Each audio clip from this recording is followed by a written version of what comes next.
قرآن مجید کا سورہ نمبر 4 سورہ نساء۔ سورہ نساء کے متعلق چند مختصر نکات تلاوت و ترجمے کے ساتھ۔ بسم اللہ الرحمن الرحیم۔ سورہ نساء موجودہ ترتیب کے لحاظ سے قرآن مجید کا سورہ نمبر 4 اور ترتیب نزول کے اعتبار سے سورہ نمبر 92 ہے۔ یہ سورہ مدینہ منورہ میں اس وقت نازل ہوا جب حضرت رسول خدا صلی اللہ علیہ وآلہ وسلم ایک صحیح انسانی معاشرے کی تشکیل میں مصروف تھے۔ اس سورے میں خواتین کے مسائل پر کثرت سے گفتگو ہوئی ہے، اس لیے اسے سورہ نساء کہا جاتا ہے۔ آیت نمبر 24 میں متاع کے حلال ہونے کو بیان کیا گیا ہے۔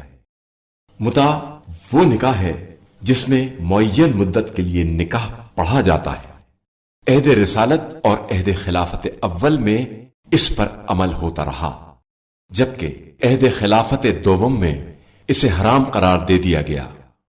آیت نمبر 59 میں پروردگار عالم نے اللہ، رسول صلی اللہ علیہ وآلہ وسلم اور صاحبان امر کی اطاعت کا حکم دیا ہے، اور روایات اور تفاسیر کی روشنی میں صاحبان امر سے مراد ائمہ معصومین علیہ السلام ہیں، کیونکہ جن کی اطاعت کا حکم دیا گیا ہے وہ کوئی معمولی انسان نہیں ہو سکتے، بلکہ وہ ایسی ہستیاں ہوں گی جو خدا کے نزدیک قدر و منزلت رکھتی ہوں، اور رسول خدا صلی اللہ علیہ وآلہ وسلم کے بعد معصومین علیہ السلام کے علاوہ کون ہے جو خدا کے نزدیک مقرب ہو؟